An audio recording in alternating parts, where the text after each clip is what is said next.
Not the tale I wanted, Bratt's usual excellence. Anyway, coming out of Ticket to Ride, I was psyched that it looked like we were about to get a tale that mirrored my own life in rural Georgia, in at least certain aspects, more so than the series already does, and an experience that barely 1% of the American public chooses to have. I thought Bratt was going to execute on a really fun version of this type of tale that stayed true to the series, but also introduced a new wrinkle to it.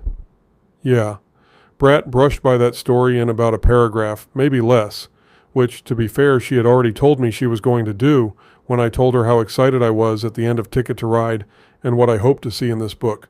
What we got instead was in at least some ways even better, while remaining even more true to the heart and soul of this particular series, as well as its overall storytelling style.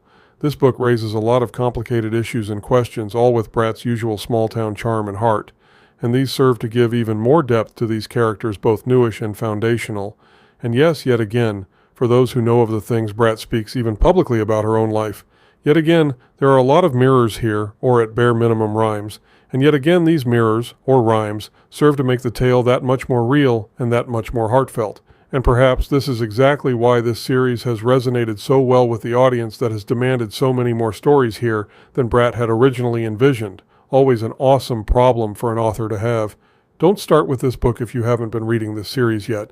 The primary characters here were introduced at least a book or two ago, so you'll need those books at minimum. But seriously, start all the way back at Book 1, Heart's Ridge, and work your way here. You won't be disappointed, and you'll see what so many have already realized.